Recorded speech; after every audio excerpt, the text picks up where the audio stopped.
Assalamualaikum warahmatullahi wabarakatuh. Apa kabar anak-anak? Sehat semua? Semoga kita semua dalam keadaan sehat dan tetap semangat. Pada pertemuan kali ini kita akan mempelajari bab yang kedua. Setelah kita mempelajari biologi, sekarang kita pelajari tentang fisika, biar tidak jenuh biologi terus. Nah, kita pelajari fisika yaitu listrik statis. Statis itu diam, artinya listrik itu tidak mengalir. Nah, mungkin kalian melihat gambar ini, kalian pernah melakukan percobaan ini, yaitu pada waktu kalian di SD atau mungkin di TK, penggaris plastik yang kamu gosok dengan rambut yang kering, kemudian kamu dekatkan dengan potongan kertas, ternyata potongan kertas kecil itu bisa tertarik atau menempel di penggaris plastik. Nah, mengapa penggaris plastik yang digosok-gosok pada rambut dapat menarik kertas kecil? Nah, untuk menjawab pertanyaan di atas, kita perlu memahami dulu tentang atom.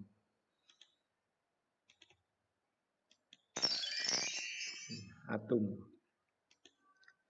Nah, tentu kalian tahu ini adalah zat. Zat ada tiga, padat, cair, dan gas. Anggap saja ini zat padat. Maka zat padat ini tersusun dari partikel-partikel yang sangat kecil. Nah, partikel itulah yang disebut dengan atom. Jadi kalau digambarkan itu seperti ini. Jadi diambil yang terkecil ini tersusun dari pojokan ini. Ada butiran-butiran kecil. Inilah satu butiran inilah namanya atom.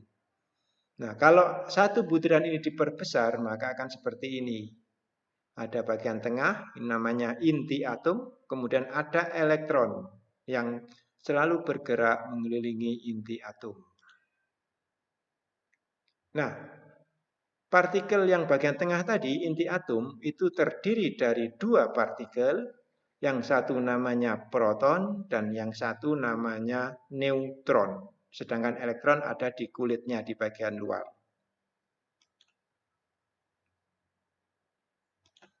Nah, untuk itu bisa kita simpulkan bahwa partikel penyusun atom itu ada tiga macam. Satu namanya proton yang ada di inti itu bermuatan positif. Ada neutron yang di inti juga tidak bermuatan. Kemudian elektron yang ada di kulitnya bermuatan negatif. Nah, teori atom. Sehingga bisa kita simpulkan teori atom bahwa atom itu terdiri dari partikel-partikel antara lain tadi proton bermuatan positif, elektron bermuatan negatif, dan neutron tidak bermuatan. Proton dan neutron membentuk inti atom yang dikelilingi oleh elektron. Elektron sendiri itu dalam mengelilingi inti atom itu ada pada tingkat energi tertentu. Semakin jauh dari inti atom, energi elektron semakin kecil. Atom dikatakan netral itu jika jumlah proton sama dengan jumlah elektron. Atom bermuatan positif itu jika atom itu kekurangan elektron. Mudah sekali diingat ya. Orang yang positif itu pasti kekurangan elektron. Atom bermuatan negatif itu jika atom tersebut kelebihan elektron. Itulah menurut teori atom. Nah, sekarang kita kenal model atom. Ini adalah nomor satu atom hidrogen. Nah, atom hidrogen ini terdiri dari satu proton dan satu elektron. Berarti dia itu netral karena elektron dan protonnya sama. Kemudian yang kedua atom helium. Perhatikan itu. Perhatikan gambar. Berapakah jumlah proton pada atom helium di atas? Kamu lihat itu berapa? Tepat sekali, ada dua. Berapakah jumlah elektronnya yang bergerak mengelilingi inti? Ya, ada dua juga. Apakah atom di atas bermuatan listrik? Tentu tidak, karena jumlah proton dan jumlah elektronnya sama. Jadi atom itu adalah netral. Nah, makanya mengapa atom itu netral? Berarti karena betul jumlah proton sama dengan jumlah elektron. Yang ketiga ini ada atom litium. Kamu lihat atom litium. Berapa jumlah proton pada atom litium di atas? Tepat, ada 3 proton yang berwarna merah itu. Berapa jumlah elektronnya? Sama, yang bergerak itu ada 3 juga. Apakah atom litium di atas bermuatan listrik? Tidak, dia adalah netral. Mengapa kok netral? Tentu kalau kalian tahu ya jawabannya. Karena jumlah proton sama dengan jumlah elektron. Sehingga dapat disimpulkan, itu ada pertanyaan, jika demikian, bila mana atom dikatakan netral? Yaitu jika jumlah proton sama dengan jumlah elektron. Nah, sekarang kita akan mempelajari muatan listrik pada atom. Kalau tadi netral, sekarang bagaimana jika bermuatan? Nah, perhatikan gambar itu. Itu ada atom natrium. Atom natrium itu mempunyai 11 proton, elektronnya juga ada 11 itu sebenarnya, sehingga itu netral. Kemudian ada atom klor, sama, dia mempunyai elektron 17, protonnya juga 17. Apakah netral? Ya, sama-sama netral. Nah, pada suatu kejadian, jadi karena suatu hal ya, misalkan elektron dari atom natrium ini ternyata pindah ke atom klor. Pindah. Akibatnya apa? Tentu atom natrium menjadi kekurangan elektron. Sehingga atom klor karena mendapat elektron dari atom natrium, maka dia menjadi kelebihan elektron. Ya, natriumnya kehilangan, maka kekurangan elektron. Nah, karena kekurangan seperti yang saya ingatkan tadi, maka atom natrium ini menjadi bermuatan tidak netral lagi, menjadi bermuatan positif. Sedangkan klor karena mendapat elektron dari natrium, maka dia menjadi kelebihan elektron. Akibatnya apa? Dia bermuatan negatif. Nah, itulah cara memberi muatan listrik pada suatu atom. Jadi ada perpindahan elektron. Sehingga kalau ada pertanyaan seperti itu, bila mana sebuah atom netral dapat menjadi bermuatan listrik? Jika atom tersebut kehilangan atau menerima elektron dari atom lain.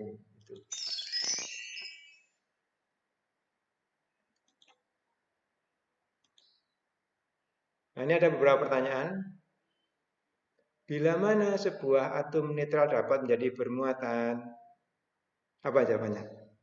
Ya, tentu bila atom tersebut kehilangan atau mendapat elektron. Ada berapa jenis muatan listrik? Ada berapa? Tentu ada 2, yaitu muatan positif jika dia kekurangan elektron atau kehilangan elektron, dan muatan negatif jika dia kelebihan elektron atau mendapat elektron.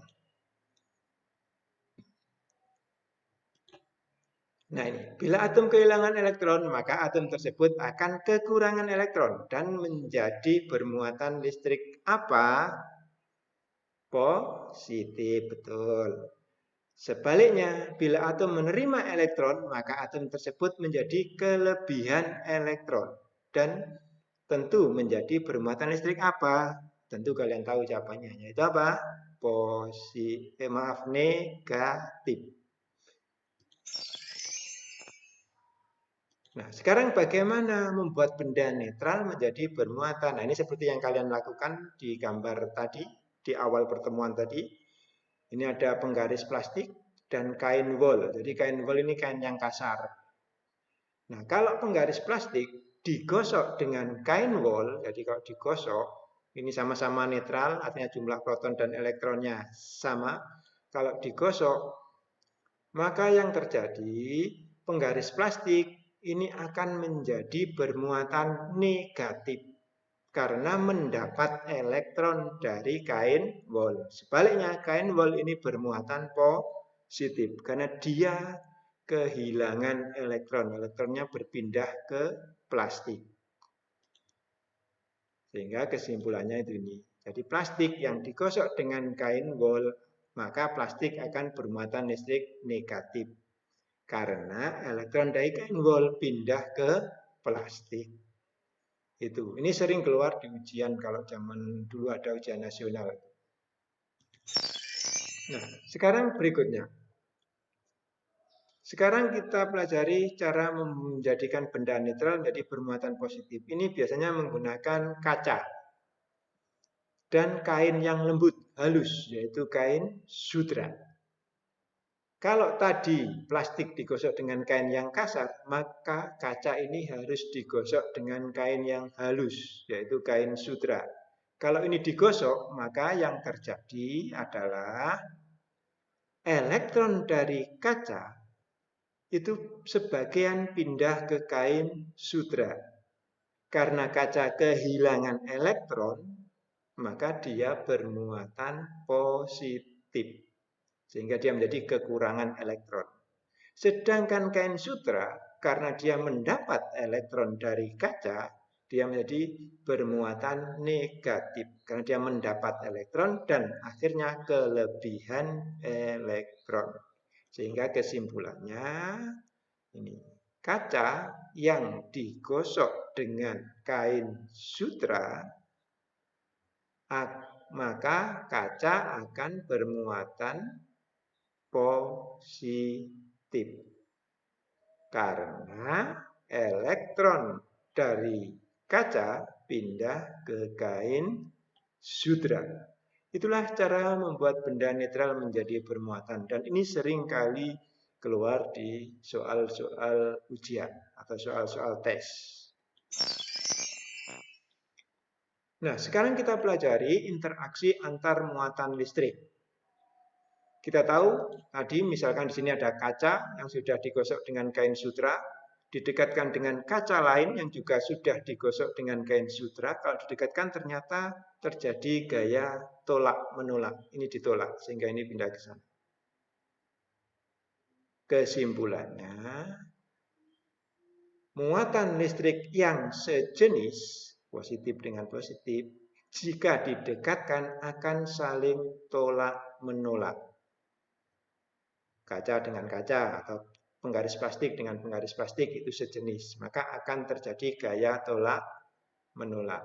Nah, sekarang bagaimana jika kaca didekatkan dengan plastik yang sudah digosok dengan kain wol? Kita tahu kacanya bermuatan positif, penggaris plastiknya negatif. Nah, ketika didekatkan maka yang terjadi saling tarik menarik.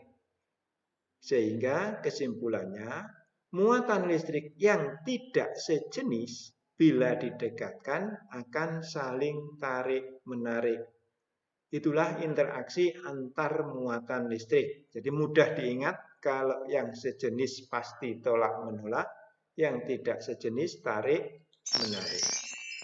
Nah, besarnya gaya tarik dan gaya tolak antara muatan listrik itu diselidiki oleh seorang ilmuwan yaitu Charles Augustin Coulomb, sehingga menghasilkan hukum Coulomb. Dia itu mempelajari besarnya gaya tarik atau gaya tolak itu dipengaruhi oleh apa. Ternyata yang mempengaruhi yang pertama adalah besar muatan. Jadi ini kalau sejenis kita tahu akan tolak menolak. Kemudian kalau tidak sejenis kita tahu akan tarik menarik. Nah, besarnya gaya tolak atau gaya tarik ini dipengaruhi oleh apa?